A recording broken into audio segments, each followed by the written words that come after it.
ಅತಿ ದೊಡ್ಡ ಪಕ್ಷವಾಗಿ ಹೊರಹೊಮ್ಮಿದ ಈಗ ಬಿಜೆಪಿ 83 ಕ್ಷೇತ್ರಗಳು, ಜೆಡಿಯು 70, ಆರ್ಜೆಡಿ 52, ಎಲ್ಜೆಪಿ 17, ಕಾಂಗ್ರೆಸ್ 12 ಕ್ಷೇತ್ರಗಳಲ್ಲಿ ಮುನ್ನಡೆಯನ್ನು ಪಡ್ಕೊಂಡಿರುವಂತದ್ದನ್ನ ಗಮನಿಸ್ತಾ ಇದ್ದೀವಿ. ಬಿಹಾರ ಚುನಾವಣೆಯಲ್ಲಿ ಎನ್ಡಿಎ ಕಮಾಲ್ ಮಾಡಿದೆ. ಒಂದಷ್ಟು ಟ್ಯಾಲಿ ಇಲ್ಲಿ ಸ್ವಲ್ಪ ಚೇಂಜ್ ಆಗಬೇಕು, ಯಾಕಂದ್ರೆ ಕಾಂಗ್ರೆಸ್ 8 ತೋರಿಸ್ತಾ ಇದೀವಿ, ಬಟ್ ಇಲ್ಲಿ 12ರಲ್ಲೇ ಇರುವಂತದ್ದನ್ನ ಗಮನಿಸಬಹುದು. ನೋಡಿ, ಎನ್ಡಿಎ 186 ಕ್ಷೇತ್ರಗಳು, ಎಂಜಿಬಿ 54 ಕ್ಷೇತ್ರಗಳಲ್ಲಿ ಮುನ್ನಡೆಯನ್ನ ಪಡ್ಕೊಂಡಿರುವಂತದ್ದನ್ನ ನೋಡ್ತಾ ಇದ್ದೀವಿ. ನೋಡಿ, ಸ್ಟ್ರೈಕ್ ರೇಟ್ ಬಗ್ಗೆ ನಾನು ಹೇಳ್ತೀನಿ. ಸ್ಟ್ರೈಕ್ ರೇಟ್ ನಲ್ಲಿ ನೀವು 101 ಲೆಕ್ಕ ಹಾಕಿದಾಗ 83 ಅಂದ್ರೆ 83ಕ್ಕಿಂತ ಜಾಸ್ತಿ 1% ಜಾಸ್ತಿ ಕೊಡಬೇಕು.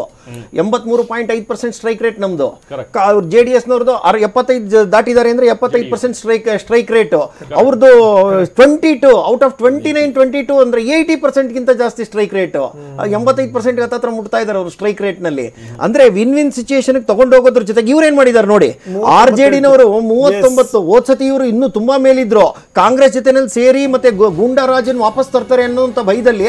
ಮತ್ತೆ ಇನ್ನೊಂದೇನು ಅಂದ್ರೆ ಹಾಡುಗಳು ಹೆಂಗಿತ್ತು ಅಂತಂದ್ರೆ, ಲಾತಿ ನಮ್ ಕೈಗೆ ಬರುತ್ತೆ, JDS ಬಂದ್ರೆ ಮನೆಯಲ್ಲೂ ಲಾತಿ ಹೊರಗಡೆ ಬಿಡುತ್ತೆ ಅನ್ನೋ ಹಾಡುಗಳು ಕಟ್ಟಿ ಆಡಿಸಿದ್ರು. ಅದು ಜನ ತೋರಿಸಿರೋದು 39. ಇವರು ಕಾಂಗ್ರೆಸ್ನವ್ರು ಹೇಳ್ತಾ ಇದ್ರಲ್ಲ, ನಮ್ಮ ಜೊತೆನಲ್ಲಿ ಯಾರೇ ಹೇಳಿದ್ರು ನಾವು ತಗೊಂಡೋಗ್ತೀವಿ ಮೇಲ್ಗಡೆ ಅಂತ, ತಲೆ ಮೇಲೆ ಸವಾರಿ, ಅದ್ರದ್ದು 8 ತೋರಿಸಿರೋಂಥದ್ದು. ಅಂದ್ರೆ ನಾನು ಹೇಳೋವಂಥದ್ದು, ರಾಷ್ಟ್ರೀಯ ಮಟ್ಟದಲ್ಲಿ ಒಂದು ಪಕ್ಷನ ಲೀಡ್ ಮಾಡಬೇಕು ಅಂದ್ರೆ ರಾಹುಲ್ ಗಾಂಧಿ ಅವ್ರದ್ದು 91ನೇ ಡಿಫೀಟ್ ಇದು, ಬರ್ಕೊಳ್ಳಿ, 91st ಡಿಫೀಟ್ ಇದು. ನಾವು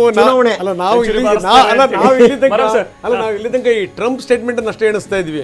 ಈಗ ನೀವು ಇದನ್ನ ಚೆನ್ನಾಗಿ ಎಣಿಸ್ಕೊಂಡಿದ್ದೀವಿ. ರಾಹುಲ್ ಗಾಂಧಿ ಚೆನ್ನಾಗಿ ಎಣಿಸಿರಿ ನೀವು. ಮತ್ತೆ ರಾಹುಲ್ ಗಾಂಧಿ ಅವರು ಭಾರತದ ಎಕಾನಮಿ ಬಗ್ಗೆ ಮಾತನಾಡುವಾಗ ಡೆಡ್ ಎಕಾನಮಿ ಅಂತ ಟ್ರಂಪ್ ಹೇಳಿದ್ದನ್ನ ಗಿಳಿಪಾಠ ಹೇಳ್ದಂಗೆ ಹೇಳ್ತಾರೆ. ಎಷ್ಟು ಸರಿ?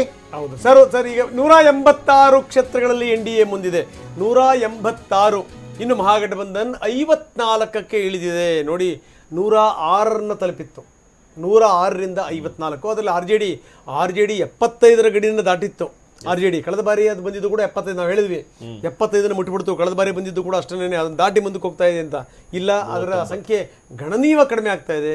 39ಕ್ಕೆ ಬಂದಿದೆ. ಇನ್ನು ಕಾಂಗ್ರೆಸ್ ಅತ್ಯಂತ ಹೀನಾಯ ಪ್ರದರ್ಶನ, ಅತ್ಯಂತ ಹೀನಾಯ 8 ಕ್ಷೇತ್ರಗಳಲ್ಲಿ ಕಾಂಗ್ರೆಸ್ ಮುನ್ನಡೆಯನ್ನು ತೋರಿಸ್ತಿರುವಂಥದ್ದು. ಆದರೆ ಈ ಕಡೆಗೆ NDA 186, BJP 83, JDU ಮುಂದಿತ್ತು, ಈಗ BJP ಮುಂದಿದೆ 75 ಕ್ಷೇತ್ರಗಳಲ್ಲಿ. ಸೊ ಇದು ಸಂಗತಿ. ಏನು ಹೇಳ್ತಾ ಇದ್ರಿ? ಕಾಂಗ್ರೆಸ್ ಕರೆಕ್ಟ್. ಈ ರಿಸಲ್ಟ್ ಬರಲಿಕ್ಕೆ ಅವರ ಅವನತಿಗೆ ಕಾರಣ ಹಿಲ್ ಟ್ರೀಟ್. ಫಸ್ಟ್ ಮಾಡೋದವ್ರು ಹಿಲ್ ಟ್ರೀಟ್. ಒಂದು ಪಕ್ಷದ ಒಳಗಡೆ ಇರೋರಿಗೆ ಮತ್ತೆ ಪಕ್ಷದ ಜೊತೆ ಬರುವವರಿಗೆ ಇಬ್ಬರಿಗೂ ಹಿಲ್ ಟ್ರೀಟ್ ಮಾಡ್ತಾರೆ. ಈಗ ಕಳೆದ 2 ವರ್ಷದಲ್ಲಿ ದೊಡ್ಡ ದೊಡ್ಡ ರಾಜ್ಯ, ಮಧ್ಯಪ್ರದೇಶ ಇರ್ಬೋದು, ರಾಜಸ್ಥಾನ ಇರ್ಬೋದು, ಮಹಾರಾಷ್ಟ್ರ ಇರ್ಬೋದು, ಛತ್ತೀಸ್ಗಢ, ಇವೆಲ್ಲ ಚುನಾವಣೆಗಳಲ್ಲಿ ನೋಡಿ, ಅಲ್ಲಿ ಸಚಿನ್ ಪೈಲಟ್ಗೆ ಅವ್ರಿಗಾದಂಥ ಮೋಸ, ಸಿಂಧಿಯಾ ಅವ್ರಿಗಾದಂಥ ಮೋಸ ಇವೆಲ್ಲ. ಅದೇ ನಾನು ಈಗ ಅದನ್ನೇ ಹೇಳ್ತಿರೋದು. ಈಗ ಅದು ಹೇಳಿ ಬರ್ಬೇಕಲ್ಲ. ಹಾಗಾಗಿ ನಾನು ಬಿಜೆಪಿ ಜೊತೆ ಇದ್ದೀವಿ ಅಂದಾಗ ಕಾಂಗ್ರೆಸ್ನ ವಿರೋಧಿಸ್ತಿಲ್ಲ. ಬಿಜೆಪಿ ಜೊತೆ ಇದ್ದೀವಿ ಅಂದಾಗ ಕಾಂಗ್ರೆಸ್ನ ವಿರೋಧಿಸ್ತಿಲ್ಲ. ನೋಡಿ, ಒಂದೊಂದು ಈಗ ಅಗ್ರೆಸಿವ್ ಕ್ಯಾಂಪೇನ್ ಹೋಗ್ಲಿಲ್ಲ, ಅಲ್ಲಿ ಎಲ್ಲೂ ವಿರೋಧ ಪಕ್ಷವಾಗಿ ಅವರು ಒಂದು ಅಗ್ರೆಸಿವ್ ಆಗಿ ತೋರಿಸ್ಲಿಲ್ಲ ಬಿಹಾರಲ್ಲಿ. ಮತ್ತಿನ್ನೊಂದು ವೋಟ್ ಚೋರಿ ಮಾಡಿದ್ರು. ಎಲ್ಲಿಂದ ಸ್ಟಾರ್ಟ್ ಮಾಡಿದ್ರು ಸರ್? ಕರ್ನಾಟಕದಿಂದ ಮಾಡಿದ್ರು. 137 ಕ್ಷೇತ್ರ ಕೊಟ್ಟುಬಿಟ್ಟು ಕರ್ನಾಟಕದಿಂದನೇ ಇವ್ರು ವೋಟ್ ಚೋರಿ ಮಾಡಿದ್ರೆ ಬಹುಶಃ ಇವರೇನೋ ಸೋತಿದ್ರೆ ಮಾಡ್ಬೋದಾಗಿತ್ತು ಅನ್ನೋದು. ಇವತ್ತು ನಾನು ಯಾವಾಗಲೂ ಹೇಳ್ತಿರ್ತೀವಿ, ಯಾವುದೇ ಚರ್ಚೆಯಲ್ಲಿ ಹೇಳ್ತೀವಿ, ವೋಟ್ ಚೋರಿ ಆಗಿದ್ರೆ ಶಾಸಕರು ಸ್ಥಾನದ ಆಕಾಂಕ್ಷಿಗಳು ಒಂದು 25-30 ಕೋಟಿ ದುಡ್ಡು ಇಟ್ಕೊಂಡು ಯಾವುದೋ ಒಂದು ಸಾಫ್ಟ್ವೇರ್ ತಗೊಂಡು ಬಂದು ನನಗೂ ಅದೇನು ಜನರಿಗೆ ಏನು ಕೊಡೋದು ನಿಮಗೆ ಕೊಟ್ಬಿಡ್ತೀನಿ, ಗೆಲ್ಸ್ಕೊಟ್ಬಿಟ್ರಪ್ಪ ಅಂತ ಹೇಳ್ತಿದ್ರು. 3 ಬೈ ಎಲೆಕ್ಷನ್ ಅವರೇ ಗೆದ್ರು.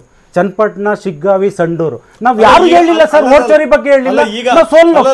ಈಗ ವೋಟ್ ಚೋರಿ ವಿಚಾರಕ್ಕೆ ಸಂಬಂಧಪಟ್ಟಂಗೆ ಈಗ ದನಿ ಇನ್ನೂ ಕೂಡ ಸ್ಟ್ರಾಂಗ್ ಆಗಬಹುದು. ಯಾಕಂದ್ರೆ ಕೌಂಟಿಂಗ್ ಶುರು ಆಗೋದಕ್ಕಿಂತ ಮೊದಲೇ ಹೇಳ್ಬಿಟ್ಟಿದ್ರು ಸರ್. ನಾನು ನಿನ್ನೆ ಥಿಂಕ್ ಮಾಡ್ತಾ ಇದ್ದೆ, ಪತ್ರಿಕೆಗಳ ಮಾಧ್ಯಮ ನೋಡ್ಬೇಕಾದ್ರೆ, ಒಂದು ಕಾಂಗ್ರೆಸ್ ಅವರು ಪ್ಲಸ್ ಮಹಾಗಠಬಂಧನ್ ಯಾರೇ ಇದ್ರು, ಒಂದನ್ನ ಇವತ್ತು ಸಂಜೆಯಿಂದ ಧ್ವನಿನ ಸ್ವಲ್ಪ ಕಡಿಮೆ ಮಾಡ್ಬೋದು. ಒಂದು EVM ವೋಟ್ ಚೋರಿ. ಏನಕ್ಕೆ ಅಂದ್ರೆ ಪುನಃ ಅವೆರಡು ಟಾಪಿಕ್ನ ತಗೊಂಡು ಹೋಗ್ತಿದ್ರೆ ಮತದಾರರು ಪೆದ್ರಿಲ್ಲ, ಪ್ರಬುದ್ಧರು, ಜ್ಞಾನವಂತರು. ಯಾಕೆಂದ್ರೆ ಕುಮಾರಣ್ಣ ಸರ್ 95 ದಿನ ರಾಜ್ಯ ಸುತ್ತಿದ್ರು 23ರಲ್ಲಿ.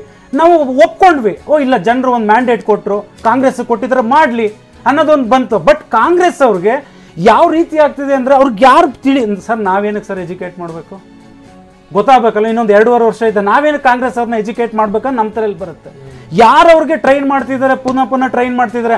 ಅದು ಬಂದು ಕರ್ನಾಟಕದಲ್ಲೇ ವೋಟ್ ಚೋರಿ ಬಗ್ಗೆ ಮಾತಾಡ್ತಾರೆ, ಕರ್ನಾಟಕದ ಬಗ್ಗೆನೇ EVM ಬಗ್ಗೆ ಮಾತಾಡ್ತಾರೆ. ಹಾಗಾಗಿ ಇವತ್ತು NDA ಅವರು ಮುಸಲ್ಮಾನ ಒಂದು ಅಲ್ಪಸಂಖ್ಯಾತರಿಗೂ 3% ಸೀಟ್ಗಳನ್ನ ಕೊಟ್ಟಿದ್ದಾರೆ. ಹಾಗಾಗಿ ಬಿಹಾರಲ್ಲಿ ಈ ಬಿಹಾರ್ ಚುನಾವಣೆ ಅಂತೂ ಸರ್ 2028ಗೆ ಕರ್ನಾಟಕದ ಚುನಾವಣೆ ದಿಕ್ಸೂಚಿ ಸರ್. ನಾವೂ ಕಲ್ತ್ಕೊಳ್ಳೋದು ತುಂಬ ಇದೆ. ಹೇಗೆ BJP ಮತ್ತು JDS ಹೊಂದಾಣಿಕೆಯಲ್ಲಿ ಹೋದ್ರೆ ಯಾವ ರೀತಿ ಕಾಂಗ್ರೆಸ್ನ ಕಟ್ಟಾಕ್ಬೋದು ಅನ್ನೋದು ಈ ಬಿಹಾರ್ ಚುನಾವಣೆ 100ಕ್ಕೆ 100ರಷ್ಟು. ಸರ್, ಈಗ ಮುಳುವಾಗಿರುವಂತದ್ದು ಈ ಜಂಗಲ್ ರಾಜ್. ಪ್ರತಿ ಭಾಗದಲ್ಲೂ ಕೂಡ ಅವ್ರು ಹೋದಾಗ ಪ್ರಚಾರಕ್ಕೆ ಹೋದಂತ ಸಂದರ್ಭದಲ್ಲಿ ಮತ್ತೊಮ್ಮೆ ಜಂಗಲ್ ರಾಜ್ ನೆನಪು ಬಂತ ಅಂತ ಜನರಿಗೆ. ಬಹುಶಃ ಅದು ಕೂಡ ಮುಳುವಾಗಿರ್ಬೋದಾ ಈ ಜಂಗಲ್ ರಾಜ್? ಮೊನ್ನೆ ವೋಟಿಂಗ್ ದಿನ ಒಂದು ಊರೊಳಗೆ ಇನ್ಸಿಡೆಂಟ್ ಆಗ್ತದೆ. ಅಲ್ಲಿ ಹೆಣ್ಮಕ್ಳಿಗೆ ಓಡಿಸ್ತಾರೆ RJD ಕಾರ್ಯಕರ್ತರು. ಸೊ ಅವೆಲ್ಲ ಇಂಪ್ಯಾಕ್ಟ್ ಆಗಿದೆ. ಒಂದು ಇದು ಎಕ್ಸಿಟ್ ಪೋಲ್ಗಳು ಎಲ್ಲ ಒಂದು ರೀತಿ ಸುಳ್ಳಾಗ್ತಾ ಇದೆ ಅನ್ನಿಸ್ತಾ ಇದೆ. ಯಾಕಂದರೆ ಎಲ್ಲ 160ಕ್ಕಿಂತ ಜಾಸ್ತಿ ಯಾರೂ ಕೊಟ್ಟಿರಲಿಲ್ಲ.